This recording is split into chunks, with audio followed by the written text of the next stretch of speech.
بسم اللہ الرحمن الرحیم اللہم افتح علینا حکمتک وانشر علینا رحمتک یا ذو الجلال والاکرام۔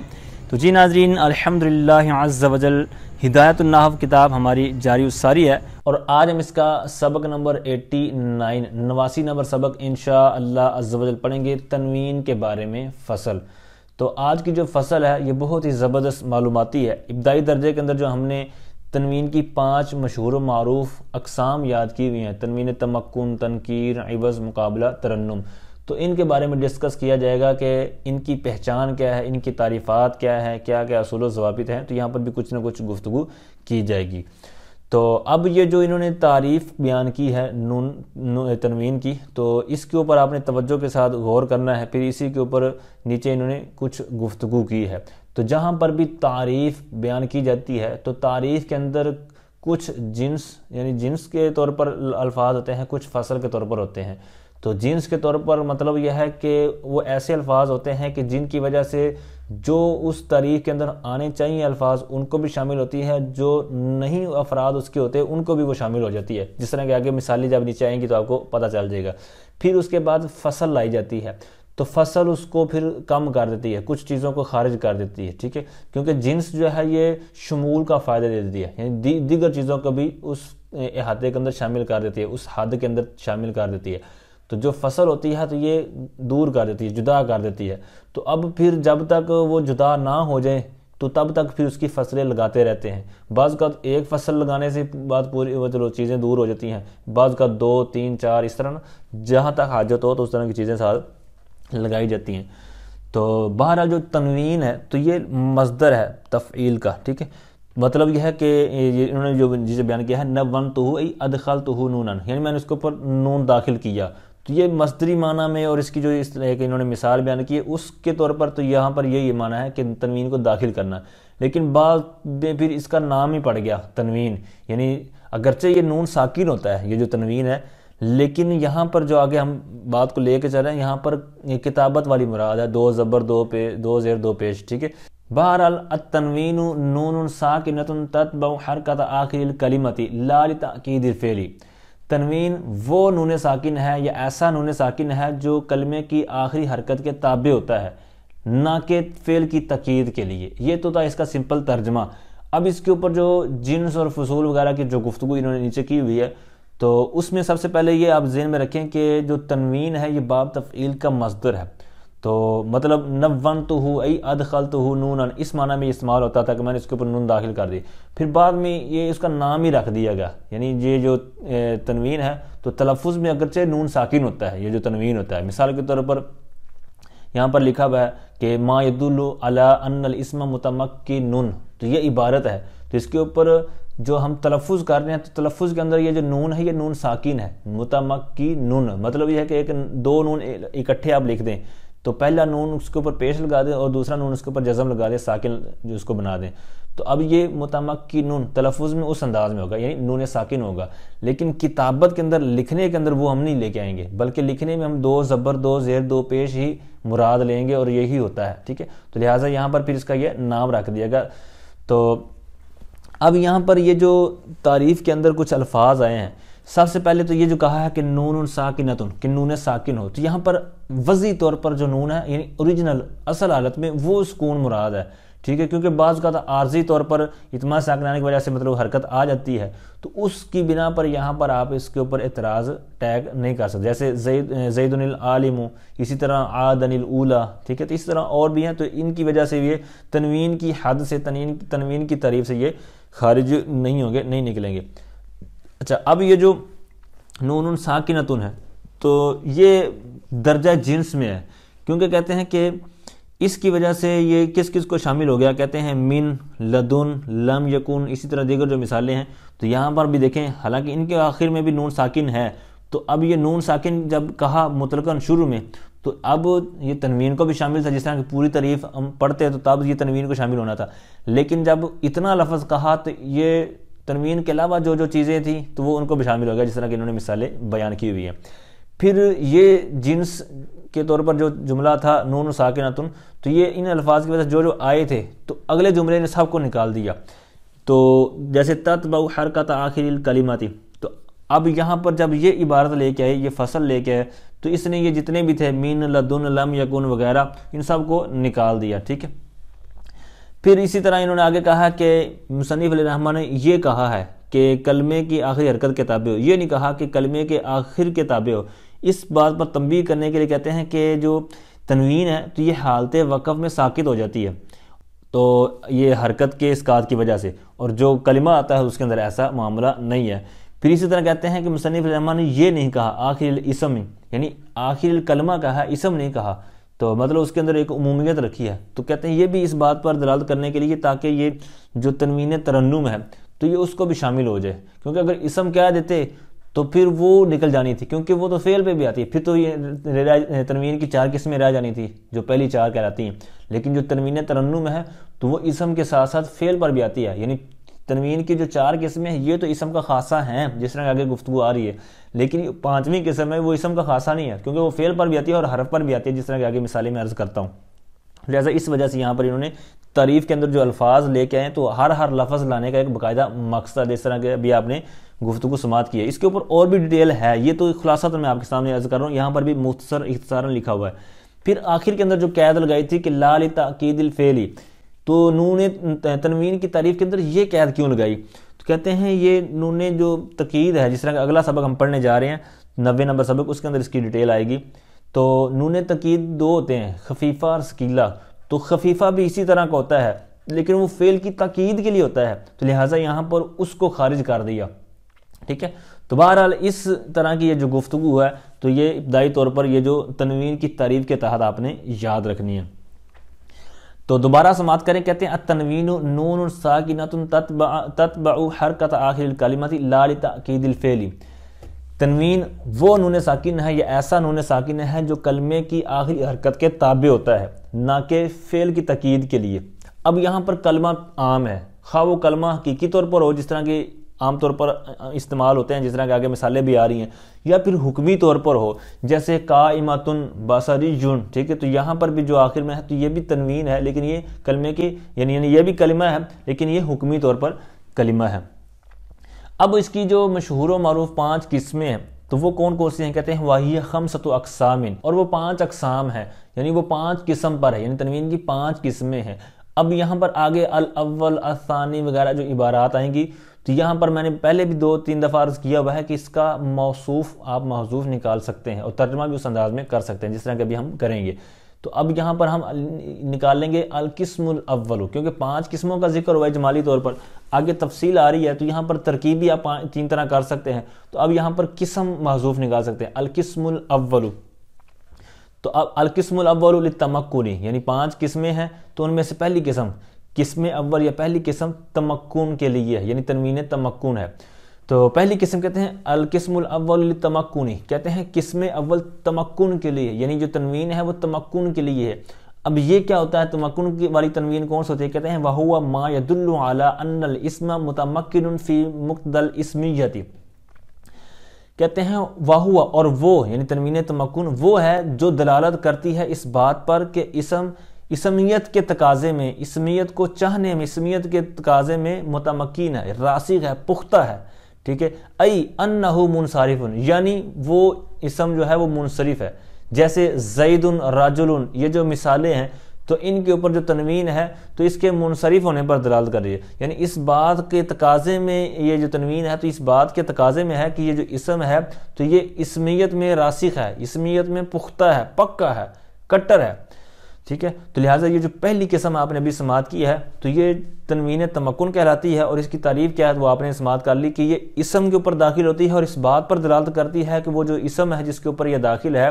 یعنی جس کے اوپر تنوین تمکن داخل ہے تو وہ اسمیت کے تقاضے میں متمکن ہے، ٹھیک ہے، پختہ ہے، راسخ ہے۔ تو بہرحال یہ جو تنوین تمکن ہے تو یہ ان تمام اسماء مرمہ پر داخل ہوتی ہے جو منصرف ہیں، جس طرح کہ انہوں نے خود یہاں پر بیان کر دیا ہے۔ اب اس کا ایک نام انہوں نے اور بھی نیچے بیان کیا ہے کہ اس تنوین کو تنوین صرف بھی کہتے ہیں، کیونکہ یہ منصرف اور غیر منصرف کے درمیان فرق ڈال دیتی ہے، فرق کر دیتی ہے، تو اس طرح اس کو دوسرا نام بھی دے دیتے ہیں، تنوین صرف۔ آگے دوسری قسم کے بارے میں فرماتے ہیں والقسم الثانی للتنکیر وہو ما يدل علی ان الاسم نکرۃ، اور دوسری قسم تنکیر کے لیے ہے، یعنی تنوین کی جو دوسری قسم ہے وہ تنکیر کے لیے ہے، یعنی جس کے اوپر وہ داخل ہوگی تو وہ جو اس کا مدخول ہوگا تو وہ نکرہ ہونے پر دلالت کرے گا، وہ یہ دلالت کرے گا کہ بھائی میں نکرہ ہوں، میں معرفہ نہیں ہوں۔ جیسے کہتے ہیں وَهُوَ مَا يَدُلُّ عَلَىٰ أَنَّ الْإِسْمَ نَكِرَةٌ، کہتے ہیں تنوین تنکیر وہ ہے جو دلالت کرتی ہے اس بات پر کہ اسم نکرہ ہے، یعنی جس کے اوپر تنوین داخل ہے۔ جیسے سواد اور ہا، تو اس کو تنوین کے ساتھ پڑھیں گے تو یہ نکرہ ہو جائے گا، تنوین سے ہٹا کر پڑھیں گے تو یہ معرفہ ہو جائے گا۔ جیسے کہ انہوں نے آگے ان کی تفسیر کی ہوئی ہے معنی کے ساتھ، کہتے ہیں ای اسکت سکوتم ما فی وقت ما، یعنی کسی نہ کسی وقت کسی قدر خاموش ہو جا۔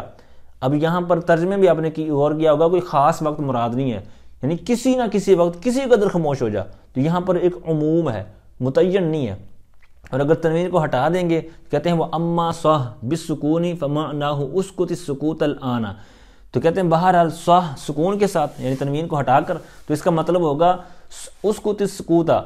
تو خاموش ہو جا، الآن ابھی، یعنی تو خاموش ہو جا، چپ ہو جا ابھی، اس خاص ابھی جو وقت ہے اس وقت میں۔ تو اب یہ اس کی تنوین سے ہٹا کر مثال کا جو انہوں نے معنی بیان کیا ہے۔ اب یہاں پر ایک چیز مد نظر رکھیں کہ یہ جو اسکت السکوت الآن والی مثال ہے، یہ انہوں نے تفسیر بیان کی ہے کہ صح کا مطلب یہ ہے، تو اس مطلب پر، اس معنی پر ایک اعتراض وارد ہوتا ہے کہ طلب محال لازم آتا ہے کہ یعنی جس چیز کا آپ حکم کر رہے ہیں تو اس کا جو انشاء کر رہے ہیں وہ تو آئندہ ہونا چاہیے، لیکن آپ اسی وقت، بہرحال اس کے اوپر ایک اعتراض ہے ٹھیک ٹھاک، وہ آپ جب قافیہ پڑھیں گے تو وہاں آپ کو پھر اس کو بیان کیا جائے گا، اور پھر اس کے اوپر ایک پھر اس مثال کو یا انہوں نے معنی بیان کیا تو اس کو تھوڑا سا پھر وہاں سیٹ کروائیں گے کہ یہاں پر آپ یوں کہہ لیں کہ اسکت السکوت متصلا بالآن، پھر اس کے اوپر اعتراض یہ رفع ہو جاتا ہے۔ تو بہرحال اس بحث کو انشاءاللہ وہاں پر آپ بیان سماعت کریں گے جب اس کا موقع آئے گا۔ تو یہاں پر دو قسمیں ہوگی۔ اب یہ جو دوسری قسم تنوین تنکیر ہے، تو امام رضی کہتے ہیں کہ یہ جو تنوین ہے نا، تنوین تنکیر، تو یہ صوت اور اسم فعل کے ساتھ خاص ہے، جیسے ویہن یا سوہن یا اسی طرح سیوا وی۔ تو بہرحال جو یہ ایک اور قول ہے تو اس کے اندر بیان کرتے ہیں کہ یہ جو سوہن کے اندر تنوین ہے نا، تو یہ وصل اور وقف کے اندر فرق کرنے کے لیے ہے، تو لہٰذا ان کے قول سے بھی اظہار ہوتا ہے، کیا کہتے ہیں کہ یہ تنوین کی ایک اور بھی قسم ہونی چاہیے، یہ تقاضا کرتی ہیں کہ یہ 5 قسمیں تو جو اوپر متن کے اندر آپ پڑھ رہے ہیں نا، تو چھٹی قسم بھی ہونی چاہیے۔ وہ کس لیے کہتے ہیں کہ جو وصل اور وقف کے درمیان فرق کرنے والی ہوتی ہے، تو لہٰذا یوں 6 ٹوٹل قسمیں بنتی ہیں، چھٹی یہ اور 5 جو عام طور پر معروف و مشہور آپ نے پہلے بھی یاد کی ہیں اور اوپر متن میں بھی بیان کی جا رہی ہیں۔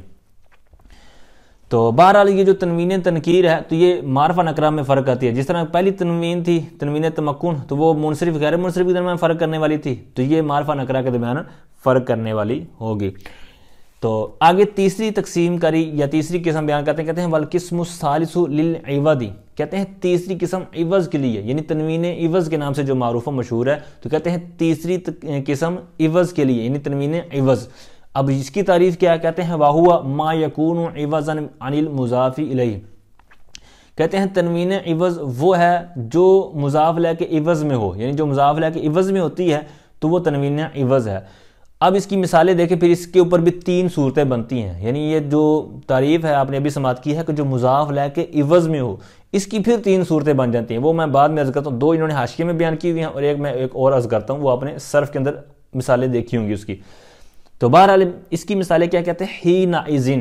اب یہاں پر اس کی تصریح بعد میں عرض کرتا ہوں، وساعتئذ، یہاں پر ساعتن اور از آگے، اور اسی طرح یومئذ، ساعتئذ اور یومئذ، تو یہ 3 انہوں نے جو مثالیں دی ہیں، تو ان کی جو وضاحت کیا ہے کہ کس طرح یہ مضاف ہے، کہتے ہیں حینئذ کان کذا، تو یہاں پر یہ حین مضاف ہے از کی طرف اور از آگے جملے کی طرف مضاف ہے، ٹھیک ہے، تو یہاں پر پھر آگے جو جملہ ہے تو اس کے بدلے میں یہاں پر از کے اوپر تنوین لگا دی گئی، ٹھیک ہے. تو یہی انہوں نے کہا ہے کہ مضاف الیہ کے عوض جو تنوین ہو تو اس کو کیا کہتے ہیں؟ تنوین عوض. تو یہاں پر دیگر جو مثالیں ہیں ساعت کے بعد، اسی طرح یوم کے بعد از، تو وہاں پر بھی یہی صورتحال ہے کہ وہاں پر کانا قضا آگے جملہ تھا، تو جملے کو ہٹا کر اس کے بدلے میں از کے اوپر تنوین لگا دی گئی. تو حین اذن، ساعت اذن، یوم اذن. تو امید کرتا ہوں یہ چیزیں آپ سمجھ گئے ہوں گے کہ یہاں پر کس طرح یہ مضاف الیہ کے عوض میں تنوین ہے. تو یہاں پر ایک انہوں نے مثال دی ہوئی ہے، بقیہ دو کی بھی اسی طرح آپ مثال بنا سکتے ہیں. اچھا، اب یہ جو مضاف الیہ کے عوض میں ہوتی ہے وہ تنوین عوض ہوتی ہے، تو یہ کس طرح ہو سکتی ہے؟ ایک تو یہ ایک جملے کے عوض میں ہو، جس طرح کہ اوپر اس کی میں نے 3 مثالیں آپ کو عرض کی، اسی طرح یہ صراحت انہوں نے نیچے بھی وہی کی ہوئی ہے کہ یہاں پر یہ جملے کے عوض میں ہوتی ہے. پہلی قسم یہ بن گئی. دوسری ہوتی ہے کہ اسم کے بدلے میں بھی ہوتی ہے، جس طرح کہتے ہیں جعلنا بعضهم فوق بعض. اب یہاں پر فوق بعض کے بعد ضمیر تھی، ٹھیک ہے، اسم تھا، تو فوق بعضهم، تو یہاں پر اسم کے. اسی طرح ایک اور مثال دی ہے مررت بکل قائما، تو یہاں پر بکل واحد، ٹھیک ہے، تو یہاں پر یہ واحد، تو یہاں پر اس کے بدلے میں ہے. تو بہرحال یہ 2 قسمیں ہوگی کہ جملے کے عوض میں ہوتی ہے یا اسم کے عوض، یا پھر کہتے ہیں حرف یا حرکت کے بدلے میں ہوتی ہے. یہ تیسری قسم یہاں پر انہوں نے مینشن نہیں کی. تو یہ ہم نے جو صرف کے اندر جو ناقص کے عموماً قاعدوں کے یہاں پر مثالیں بنتی ہیں کہ جوارن، غواشن، دواعن وغیرہ، تو یہاں پر حرف یا حرکت کے بدلے میں جو تنوین آتی ہے تو وہ بھی یہاں پر یہ تنوین عوض ہی ہوتی ہے. تو یوں جو تنوین عوض ہے جس کی 3 صورتیں ہم نے پڑھ لی کہ یہ کس انداز میں یہ مضاف الیہ کے عوض میں ہوتی ہے. تو بہرحال اب یہاں پر جو حین اذن، ساعت اذن، یوم اذن، تو اب حین اذن کا مطلب کیا ہوگا؟ مطلب حین اذ کانا قضا جو اس کی پوری عبارت تھی. تو اب یہاں پر بھی جو کانا قضا نا، تو قضا جو کنایا ہے تو اس کی جگہ پر عام طور پر عبارات ہوتی ہیں، ٹھیک ہے. تو وہاں پر کوئی نہ کوئی جملہ لکھا ہوتا ہے، جس طرح کے 2-3 سبق پہلے بھی ہمارا اس طرح کی گفتگو گزری ہے. تو بہرحال جس حین اذ کانا قضا، اس کا مطلب ہوگا جس وقت کے ایسا ہو، ٹھیک ہے. اسی طرح پھر وہاں پر جو آپ کے پاس عبارت ہوگی، جس طرح کے الفاظ ہوں گے، تو وہاں اسی طرح کا ساتھ میں ترجمہ ایڈ ہو جائے گا. اچھا، اب یہاں پر یہ جو 3 الفاظ آئے حین اذن، ساعت اذن، یوم اذن، تو ان کی ترکیب کس انداز میں کریں گے؟ تو ایک جمہور کا مذہب ہے، جس طرح ابھی ہم نے گفتگو سماعت کیا تو یہ جمہور کی گفتگو ہے، اور ایک جو نحوی ہیں رضی، تو ان کا بھی قول ہے. تو جو جمہور کا وہ تو یہی جو ہم نے بھی پڑھ لیا کہ کہتے ہیں کہ مضاف الیہ کے عوض میں وہ تنوین ہوتی ہے، لہٰذا یہ آپس میں مضاف الیہ بن کے یہ پھر مفعول فی بن جائیں گے. تو مفعول فی بنیں گے کس کا؟ تو وہاں پر یا تو پہلے فعل ہوگا یا بعد میں ہوگا، ٹھیک ہے. تو اکثر طور پر کہتے ہیں کہ وہ فعل بعد میں ہوتا ہے، ٹھیک ہے. جو فعل ہوگا اس جملے کے وہ بعد ہوگا، تو وہ اس کے ساتھ مطلب اس کا تعلق بن جائے گا، اور بعض کا پہلے بھی ہوتا ہے. تو اس کے برخلاف یعنی ترکیب اسی طرح ہوگی امام رضی کے نزدیک بھی، لیکن وہ کہتے ہیں کہ یہ مبدل منہ بدل کے طور پر ہو کر پھر یہ مفعول فی بنیں گے، ٹھیک ہے. تو پھر بھی اس تعلق اسی طرح جوڑیں گے، مفعول فی کا خواہ پہلے کے ساتھ جوڑ دیں خواہ بعد والے کے جوڑ دیں. تو بہرحال آگے فرماتے ہیں کہ والرابع للمقابلۃ وهو التنوین الذی فی جمع المؤنث السالم نحو مسلمات. کہتے ہیں چوتھی قسم یعنی تنوین کی چوتھی قسم مقابلے کے لیے ہے. اب تنوین مقابلہ کیا ہوتا ہے؟ تو کہتے ہیں وَهُوَ التَّنْوِينُ الَّذِي فِي جَمْعِ الْمُؤَنَّثِ السَّالِمِ. کہتے ہیں تنوین مقابلہ وہ تنوین جو جمع مؤنث کے مقابلے میں ہوتی ہے، یعنی جو جمع مؤنث کے مقابلے میں ہے تو اس کو تنوین مقابلہ کہتے ہیں، یا یوں کہہ لیں ایک تنوین تقابل کہ اس کے اندر آپس میں تقابل ہوتا ہے. اچھا، اب اس کی کیا وضاحت ہے، کس انداز میں مطلب یہ تنوین مقابلہ ہوتی ہے؟ تو اصل میں مسلمون، تو اب یہ ہے جمع مذکر سالم کا صیغہ مسلمونہ. تو اب جب مؤنث سالم بنائے گی مسلماتن، تو اب مسلمون بنایا اور ادھر ہے مسلمات. اب مسلمون کے اندر ہے واو علامت، اب یہاں پر ہے مسلمات کے اندر الف اور تا علامت. اب مسلمون کے اندر واو، اس کے اندر الف تا ہو گیا، تو یہ تو ہو گیا برابر. اب جو مسلمون کے اندر نون کا اضافہ ہے اس کے بدلے میں اس یہاں پر یعنی اس کے مقابلے میں جمع مؤنث کے اندر کوئی چیز نہیں تھی، تو لہٰذا یہاں پر پھر اس کے مقابلے میں یہاں پر تا کا اضافہ تنوین کا اضافہ کیا گیا تاکہ آپس میں ایک چیزیں برابر ہو جائیں کہ جو مذکر کے پاس ہے وہی یہاں پر ہو، ٹھیک ہے، جو مؤنث کے اندر ہے وہی وہاں پہ ہو، ٹھیک ہے، تو یوں آپس میں برابری کی گئی، تو یہاں پر مقابلہ کیا گیا، تو لہٰذا یہاں پر جو تنوین ہے تو وہ اس طور پر ہے کہ وہ جو وہاں پر واو ہے تو واو کے مقابلے میں یہاں پر جو تنوین کا اضافہ کیا گیا ہے۔ تو بہرحال یہاں پر کہتے ہیں وَهَذِهِ الْأَرْبَعَةُ تَخْتَصُّ یا تُخْتَصُّ بِالْإِسْمِ، کہتے ہیں یہ جو چار ہیں یہ اسم کے ساتھ مخصوص ہیں، ان کو خاص کیا جاتا ہے اسم کے ساتھ، یا یوں کہہ لیں کہ یہ چار اسم کے ساتھ خاص ہیں۔ اب جب انہوں نے یہ جملہ بولا کہ یہ اسم کے ساتھ خاص ہیں تو اسی سے اشارہ ہو گیا کہ ویسے تو تنوین کی 5 قسمیں ہیں، لیکن جب ان چار کے بارے میں یہ کہہ رہے ہیں کہ یہ اسم کے ساتھ خاص ہے تو اس سے اشارہ ہوتا ہے کہ جو آگے آ رہی ہے گفتگو تو وہ اسم کے ساتھ خاص نہیں ہے، وہ دیگر کے ساتھ بھی آ سکتی ہے، فعل کے ساتھ، حرف کے ساتھ، تو لہٰذا یہ چار جو ہیں یہ اسم کا خاصہ ہیں۔ آگے فرماتے ہیں وَالْخَامِسُ لِلتَّرَنُّمِ، اور 5ویں قسم ترنم کے لیے ہے، یعنی تنوین کی جو آخری اور 5ویں قسم رہ گئی ہے تو وہ ترنم کے لیے ہے۔ اب اس کو ترنم کا نام کیوں دیتے ہیں تو اس کی وجہ میں بعد میں عرض کرتا ہوں، پہلے اس کی تعریف سماعت کریں۔ کہتے ہیں وَهُوَ الَّذِي يَلْحَقُ آخِرَ الْأَبْيَاتِ وَالْمَصَارِعِ، کہتے ہیں تنوین ترنم وہ ہے جو شعروں اور مصروں کے آخر میں لاحق ہوتی ہے۔ ابیات یہ بیت کی جمع ہے، مطلب اشعار، اور مصارع یہ مصروں کو بولتے ہیں، جس طرح کہ آگے آپ شعر لکھا ہوا دیکھ رہے ہیں سرخ رنگ کا، تو یہ 2 مصرے ہیں، پہلے ڈبے کے اندر ایک مصرع ہے، دوسرے ڈبے کے اندر ایک اور مصرع ہے، تو یہ 2 مصروں سے ایک شعر بنتا ہے۔ تو یہ اشعار کے اندر، مصروں کے اندر جو آخر کے اندر تنوین لاحق ہوتی ہے تو اس تنوین کو تنوین ترنم کہتے ہیں۔ تو اب اس کا خاصہ کیا ہے تو اس کا کوئی خاصہ نہیں ہے، اسم پر بھی آ جاتی ہے، فعل پر بھی آ جاتی ہے، حرف پر بھی آ جاتی ہے۔ تو بہرحال جو ڈبے کے اندر مثال لکھی ہوئی ہے پوری 2 مصروں کے اندر، تو یہ مثال اس کے اندر فعل کے اوپر بھی تنوین داخل ہے، اسم کے اوپر بھی داخل ہے۔ اس کے بعد ایک اور مثال انہوں نے نیچے بیان کی ہوئی ہے، وہاں پر صرف فعل کے اوپر جو تنوین آئی ہوئی ہے، حرف کی مثال میں بعد میں عرض کرتا ہوں۔ تو بہرحال اس کو تنوین ترنم کہنے کی وجہ کیا ہے؟ ترنم کا مطلب ہے گانا، آواز۔ تو اب جو یہ تنوین لے کے آتے ہیں اشعار کے اندر شعراء، تو اس کی بنا پر وہ جو ناک کا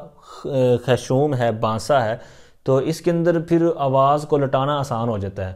ٹھیک ہے۔ جس طرح آپ نے بھی کچھ نعت خوانوں کو یا قراء حضرات کو یا اسی طرح جو قوال ہوتے ہیں تو یہ کافی حد تک یہ آواز کو گونجتے ہیں، ٹھیک ہے، ناک میں اس طرح وغیرہ کا ایک فن ہوتا ہے، تو لہٰذا یہ ایک مدد دیتی ہے اس چیزوں کے اندر، مطلب ایک پورا ماحول بنانے کے لیے، غمی کا ماحول یا خوشی کا ماحول، یا ایک اس آواز کو حسن دینے کے لیے، تحسین کے لیے، تو یہ ایک بہت ہی کارآمد ہتھیار ہے۔ تو اس بنا پر جو اس کا کام ہے تو اسی کام کی بنا پر اس کو جناب ترنم کا نام دے دیا گیا۔ تو بہرحال کہتے ہیں کقول الشاعر شعر اکل اللوم عازل والعتابا وقولی ان اصبت لقد اصابا۔ اب یہ عرب کے مشہور شاعر ہیں، انہوں نے نیچے نام لکھا ہوا ہے جریر بن عطیہ تمیمی، تو یہ اسلام کے شعراء میں سے بہت مشہور شاعر ہیں، تو ان کا یہ شعر بہت مشہور ہے نحو کے اندر اسی موضوع پر۔ تو بہرحال یہاں پر کچھ اس کے الفاظ معنی دیکھ لیں، اور جو ہمارا مقصود ہے وہ بھی میں عرض کرتا ہوں، پھر بعد میں اس کا ترجمہ کرتا ہوں۔ اکلی، تو یہ آگے جو آپ تیسرے لفظ کو دیکھ رہے ہیں نا، عازلو، یہ اصل میں تھا یا عازلہ، یعنی گول تا کے ساتھ تھا، تو یا حرف ندا کو حذف کیا گیا، پھر اس کا جو منادہ تھا اس کے اندر ترخیم کر دی گئی، گول تا ہٹا دی گئی، ٹھیک ہے، تو اسی کی بنا پر یہاں پر جو سیغے آئیں گے یہ مؤنث کے طور پر آئیں گے۔ اب یا عازلہ جو تھا مؤنث تھا، اب یا تو اس کی جو گرل فرینڈ تھی شاعر کی، یعنی محبوبہ تھی، اس کی مشوقہ تھی، یا پھر جو سمجھیں کہ وہ کوئی ملامت گر تھی، کوئی بھی مطلب جو ایسے عیب لگاتی تھی، تو اس طرح یہ 2 اس کے اندر صورتیں ہو سکتی ہیں۔ تو بہرحال اکلی یہ اقلال سے یعنی چھوڑنا، کم کرنا، ترک کر دو، اور لوم یہ ملامت کو بولتے ہیں، عازلو یہ ملامت گر، ٹھیک ہے، یہ عیب لگانے والی، تو والعتابن یہ بھی اسی معنی میں، عتاب سرزنش کرنا، ڈانٹ ڈپٹ کرنا، وقولی یہ بھی امر کا صیغہ واحد مؤنث حاضر، پیچھے والا بھی اسی طرح تھا پہلا صیغہ، وقولی اور تو کہہ امر، ان اصبت یہ ثواب لفظ آپ نے سنا ہوگا سواد کے ساتھ، تو مطلب کامیاب ہونا، تو یا کسی کو کامیاب کر دینا، کامیاب ہونا۔ تو اب یہاں پر جو اصبت، تو یہ مطلب وہی متکلم کا صیغہ ہے، یعنی میں اچھا کام کروں یا کوئی کام کر جاؤں۔ تو لقد، تو یہ تو سمپل ہے، لام قد کے اوپر داخل ہے۔ اصابہ یہ بھی اسی سے ہے، لیکن یہ اصابن بنا ہے لیکن اصابہ تھا، ٹھیک ہے،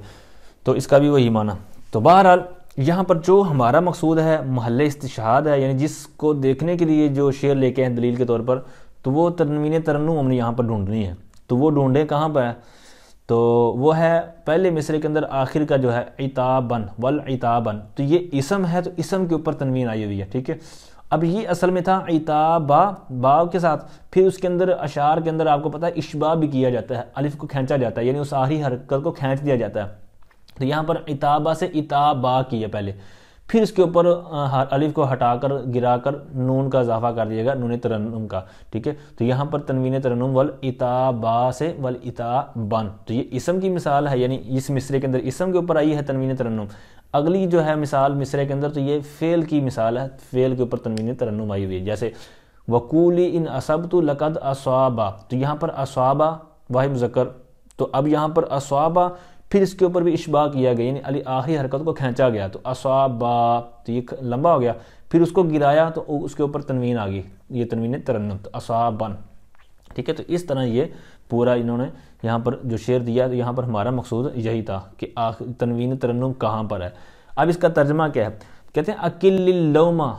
اے ملامت کرنے والی ملامت کو کم کر، والعتابن اور سرزنش کو، مطلب وہی، یعنی جو بھی اس کو برا بھلا کہتی ہے، ملامت کرتی ہے یا عیب لگاتی ہے، تو جو کچھ بھی اس کو کرتی ہے نا، تو شاعر اس کو کہہ رہا ہے کہ تو کم کر، یعنی یہ ساری چیزیں جو میرے اوپر کرتی ہو تو یہ کم کرو، تو اور کیا وہ کرے۔ اس کے علاوہ کہتے ہیں وقولی، اس کو مشورہ دے رہا ہے یا حکم دے رہا ہے، اور تو کہہ ان اصبت، اگر میں کوئی نیک کام کر لوں، کوئی اچھا کام کر لوں، لقد اصابن، تو یہ بھی کہنا کہ اس نے اچھا کام کیا ہے، یعنی صرف میری جو عیب ہیں انہی کو دیکھتی ہو، تو جو میرے اچھے کام ہیں وہ اس کی تب بھی تعریف کرو نا، کہ چلو یہ اس کے عیب ہیں لیکن یہ اس نے اچھے کام کیے ہیں، یہ وہ اچھے کام کو بھی تم ذکر کرو، ٹھیک ہے۔ بہرحال جو بھی اس کا مفہوم تھا وہ میں نے کچھ عرض کر دیا، لیکن ہمارا جو مقصود تھا وہ میں نے آپ کے سامنے رکھ دیا۔ اچھا، یہاں پر یہ کقول الشاعر، یہ کتاب کے اندر آپ نے بارہا جگہ پر جس طرح ابھی دلیل کے طور پر یہ استعمال ہوا ہے آگے شعر، اسی طرح یہ کقول الشاعر آتا ہے، اسی طرح کقولہ تعالی بھی آتا ہے، ٹھیک ہے۔ اسی طرح کقولہم، یعنی جیسے اہل عرب کا قول، تو یہ اس طرح کے جب الفاظ استعمال ہوتے ہیں، یعنی قول پھر آگے اس طرح کی گفتگو ہو، جس طرح یہاں پر شاعر کا قول پھر آگے وہ پورا قول ہے، جس طرح کہ پورا شعر آپ دیکھ رہے ہیں، تو یہاں پر ترکیب کرتے وقت ایک اصول ذہن میں رکھ لیں گے انشاءاللہ، پھر ہر جگہ پر ترکیب آپ کے لیے آسان ہو جائے گی۔ اب یہاں پر قول یہ مصدر کے معنی میں نہیں ہے، ٹھیک ہے، یہ مقول کے معنی میں، یعنی قول مقولہ جو آپ نے یاد کیا ہوگا، تو یہاں پر قول یہ مقول کے معنی میں، تو اب یہاں پر یہ ترکیب میں کریں گے مضاف، تو آگے جو شاعر ہے یا ضمیر ہوگا قول ہی، ٹھیک ہے، تو یہاں پر مضاف مضاف لے، تو یہ آپس میں مضاف مضاف مل کر ہو جائے گا مبدل منہ، اور جو ان کی آگے گفتگو ہوگی، جو ان کا مقولہ ہوگا، جو ان کی گفتگو ہوگی، جس طرح یہاں پر شعر ہے آگے پورا لکھا ہوا ہے، تو یہ ہو جائے گا بدل، ٹھیک ہے۔ قول الشاعر، یہ کاف تو جارہ علیحدہ ہے نا، یہ سارا آپس میں مل کر پھر اس کا مجرور بنے گا آخر میں، کاف جارہ، قول مضاف، الشاعری مضاف الیہ، تو یہ آپس میں مل کر مبدل منہ، اور آگے جو پورا شعر ہے تو یہ مراد اللفظ ہو کر ہو جائے گا بدل، ٹھیک ہے۔ تو مبدل منہ بدل مل کر یہ ہو جائے گی جار کا مجرور، تو جار مجرور مل کر پھر یہ ثابت ان کے متعلق ہو کر یہ ہو جائے گا خبر، اور مثال ہو اس کی نکال لیں گے محذوف مبدا، بعض کا آخر میں شاذ لکھا ہوتا ہے تو اس کو بھی آپ خبر بنا سکتے ہیں۔ تو اسی طرح جو کقولہ تعالی پھر آگے آیت لکھی ہوتی ہے تو اس کے اندر بھی ترکیب سیم یہی ہوگی کہ کا یہ حرف جارہ ہو جائے گی، قولہ تعالی یہ سارا آپس میں مبدل منہ، آگے جو آیت ہوگی وہ مراد اللفظ ہو کے بدل، تو مبدل منہ بدل مل کر پھر جار کا مجرور، جار مجرور مل کر پھر یہ خبر ہو جائے گی مثال ہو کی مبدا کی۔ تو پھر بہرحال کا قولہ تعالی کے اندر جو قول ہے تو اس کو مضاف، حاضمیر جو ساتھ اٹیچ ہے اس کو ذوالحال، تعالی فعل فاعل جملہ فعلیہ ہو کر حال ذوالحال مل کر اب پھر اس طرح مضاف، پھر آگے جار کا مجرور، پھر اسی طرح ساری ترکیب ہو جائے گی، یعنی اس کے اندر تھوڑا سا حال ذوالحال والی ترکیب ہو جائے گی، بقیہ کا قول الشاعر کے اندر یہ مضاف ہو کر مبدل منہ، تھوڑا سا اس کے اندر فرق ہے۔ اچھا، ایک انہوں نے جو مثال بیان کی ہے اس کے اندر پہلے مصرے کے اندر اسم کے اوپر داخل تھی تنوین، دوسرے کے اندر فعل کے اوپر تنوین ترنم داخل تھی۔ ایک اور مثال دے رہے ہیں، اس کے اندر صرف فعل کے اوپر داخل ہے، کہتے ہیں وَكَقَوْلِهِ یا ابتا علک او عساکن، اب یہاں پر کقولہ کے بعد عین لکھا ہوا ہے، اس کا مطلب ہوتا ہے مصرع، یعنی یہاں پر پورا شعر نہیں ہے بلکہ یہاں پر اوپر پورا شعر تھا تو وہاں پر شعر لکھا ہوا تھا انہوں نے، یہاں پر کقولہ ہے تو یہاں پر آگے پھر مصرع لکھا ہوا ہے کیونکہ ایک شعر کا جز ہے۔ تو بہرحال یا ابتا علک او عساکن، یہاں پر عصا جو فعل ہے تو یہاں پر اس کے اوپر داخل ہے، یعنی عصا کا کاف ضمیر ہے ساتھ، لیکن یہاں پر جو ساتھ میں نون ہے تو نون یہ ترنم ہے، اور یہاں پر یہ جو فعل کے اوپر داخل ہے یعنی ضمیر کے ساتھ۔ بہرحال یہاں پر اس کا کچھ اور بھی گفتگو ہے، انہوں نے حاشیے میں بیان کیا ہوا ہے کہ یہ پوری عبارت کس طرح، تو یہاں پر کہتے ہیں کہ اس کی تقدیری عبارت یوں ہے، اللہ کا تاجد رزقن او عصا کا تاجدہ، یعنی یہ یہاں پر اور بھی کیا حذف ہے، کہتے ہیں یہ اصل میں تھا کہ یا یہاں پر حرف ندا ہے، یہ شروع میں جو لکھا ہوا ہے، اور آبا تا یہ اصل میں ابی تھا، ٹھیک ہے، اے میرے ابو جان، تو یہاں پر ابی یا کی طرف ضمیر کی طرف مطلب اضافت اس کی، پھر اس کو مطلب حذف کر کے تو اس کی جگہ پر یہ تا اور ساتھ میں الف کا اضافہ کیا گیا، تو یہ یعنی کہ اس کے عوض میں گویا کہ ہو گیا، اور جو اللہ کا لکھا ہوا ہے یہ لعلک کے معنی میں ہے، ٹھیک ہے، اور دوسرا جو عصاکن ہے تو اس کا بھی عطف اسی کے اوپر ہے، اور ان دونوں کی جو خبر ہے وہ محذوف ہے، وہ کیا ہے وہ آگے انہوں نے لکھی ہوئی ہے، اللہ کا تاجد رزقن او عصاک تاجدہ، ٹھیک ہے، مطلب کیا بنے گا کہ اے بجان اللہ کا تاجد رزقن، شاید کہ آپ رزق پا لیں، او عصاک تاجد، یا قریب ہے کہ آپ اس کو پا لیں یعنی رزق کو پا لیں۔ بہرحال اس معنی میں یہ اس کی شعر کا ایک مصرع تھا۔ تو اب یہ تو ہوگی اسم فعل کی مثال، تو حرف کی مثال بھی ہے کہ کأن قد، تو قد جو ہے اس کے ساتھ نون آپ حرف لگا دے تنوین کا ساکن کہ کأن قدن، ٹھیک ہے، تو اس طرح یہ قد کی مثال اور حرف کی مثال بن جائے گی۔ تو آخر میں ایک اصول بیان کر رہے ہیں بہت زبردست، اور یہ آگے آپ جب احادیث کی کتابیں پڑھیں گے، ٹھیک ہے، احادیث پڑھیں گے تو یہاں پر اس کا بہت زیادہ استعمال ہوتا ہے، بقیہ عام طور پر استعمال ہوتا رہتا ہے بعض اوقات لیکن کم ہوتا ہے، لیکن جہاں پر حدیث پاک کی متن کی عبارت ہوتی ہے یا اوپر جو سند ہوتی ہے تو وہاں پر اس کے زیادہ استعمال ہوتے ہیں، تو وہاں پر یہ جو بچے اس اصول کو نہیں یاد رکھتے تو وہ وہاں پر چوکے چکے لگاتے ہیں۔ تو بہرحال کہتے ہیں وقت یحذف من العالم اذا کان موصوفا بابن او ابنۃ مضافا الی عالم آخر، کہتے ہیں بسا اوقات کبھی کبھار حذف کیا جاتا ہے، یعنی تنوین کو حذف کیا، یہاں پر تنوین کون سی مراد ہے یہ حاشیے میں بیان کیا ہے، تنوین التمکن وجوبا، یعنی یہ علم سے وجوبی طور پر تنوین تمکن کو حذف کیا جاتا ہے۔ کہتے ہیں اس کے اندر دو شرطیں آپ نے یاد رکھنی ہیں، پہلی بات یہ اصول کے علم سے تنوین تمکن کو وجوبی طور پر حذف کر دیا جاتا ہے، لیکن دو شرطیں ہیں، ٹھیک ہے، یہ شرطیں جب پائی جائیں گی تب یہ حذف والی صورت ہوگی۔ پہلی شرط کیا کہتے ہیں اذا کان موصوفا بابن او ابنۃ، کہتے ہیں جب کہ وہ علم ابن یا ابنہ کے ساتھ موصوف ہو، یعنی وہ موصوف ہو اور ابن یا ابنہ یہ صفت ہو، یعنی آپس میں یہ موصوف صفت بن رہے ہوں، پہلی صورت۔ دوسری صورت شرط یہ ہے کہ مضافن الی عالم آخر، اس حال میں کہ وہ دوسرے علم کی طرف مضاف ہوں، اس حال میں کہ وہ ایک اور علم کی طرف مضاف ہوں، جیسے جاءنی زید بن عمرو، اب اس مثال کے اندر یہ دونوں چیزیں جو شرطیں ہیں وہ پائی جا رہی ہیں۔ پہلی بات کیا تھی کہ جو علم ہوگا وہ ابن یا ابنہ کے ساتھ موصوف ہوگا، تو اب یہاں پر دیکھیں زید علم ہے اور یہ ابن کے ساتھ موصوف ہے، اس کی آپس میں موصوف صفت کا معاملہ بن رہا ہے۔ دوسری بات کہ یہاں پر ابن جو اس کا ساتھ صفت بن رہا ہے یہ آگے بھی مضاف ہے، آگے جس کی طرف مضاف ہے وہ علم ہے، تو لہٰذا عمر یہ علم ہے، تو لہٰذا یہاں پر دونوں شرطیں پائی جا رہی ہیں، تو لہٰذا زیدن نہیں کہیں گے، یہاں پر کہیں گے جاءنی زید بن عمرو، ٹھیک ہے، تو یہاں پر اس انداز میں یہ لیں گے۔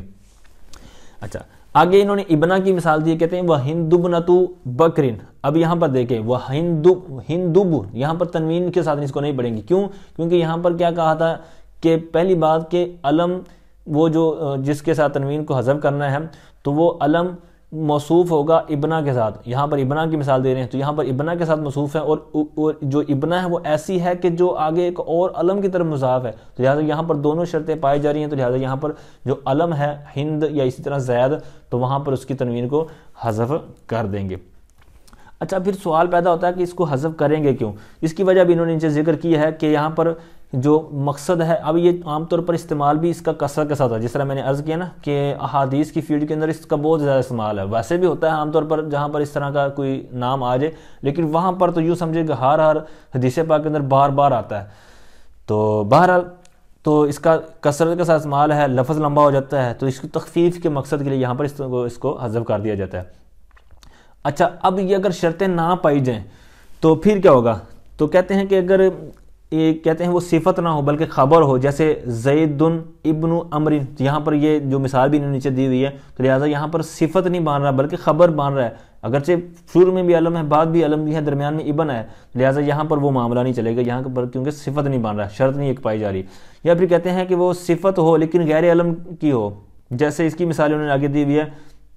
کہ جاءنی رجل، تو یہاں پر رجل آیا ہوا ہے یعنی علم نہیں ہے، تو لہٰذا یہاں پر بھی اس کی تنوین کو حذف نہیں کیا جائے گا۔ پھر آگے کہتے ہیں کہ وہ مضاف تو ہو، یعنی پہلی شرط پائی جائے دوسری شرط نہ پائی جائے، یعنی پہلی تو پائی جا رہی ہے لیکن دوسری کیا ہے وہ نہیں ہے کہ علم جس کی طرف مضاف ہو رہا ہے وہ علم نہیں ہے، جیسے کہتے ہیں زید ابن عالم، یہاں پر عالم یہ نام نہیں ہے، یہ تو ویسے اس کی صفت ہوتی ہے جس طرح عام طور پر عالم فاضل وغیرہ، تو لہٰذا یہاں پر دوسری شرط نہیں پائی جا رہی، پچھلی میں پہلی نہیں پائی جا رہی تھی تو اس کے اندر جناب وہ صفت نہیں بان رہا تھا، ٹھیک ہے۔ تو اس طرح اس کے اندر خرابی جب شرائط نہیں پائی جائیں گی تو پھر اس کے اوپر وہ معاملہ بھی جاری نہیں ہوگا۔ اچھا یہ رہی بات یہ جو ابن کی جو ساتھ حمزہ لکھا ہوا ہے تو یہ بھی حذف ہو جاتا ہے، اس کے اوپر میں نے ایک باقاعدہ تحریر ہے میرے پاس، تو وہ میں یہاں نیچے کمنٹ کے اندر بھی پن کر دوں گا، تو اس کو بھی پڑھ لیجیے گا۔ باقی اگر کوئی ہمارے واٹس ایپ چینل کے اندر ایڈ ہونا چاہے تو ضرور وہاں پر ہمیں واٹس ایپ پر میسج کریں، میں لنک بھی یہاں پر ایڈ کر دوں گا ساتھ میں، تو اس کے ساتھ آپ جوائن ہو جائیں تو انشاءاللہ آپ کو روزانہ کے بیس پر وہاں پر ایک صرف و نحو کے متعلق پوسٹ ملتی رہے گی۔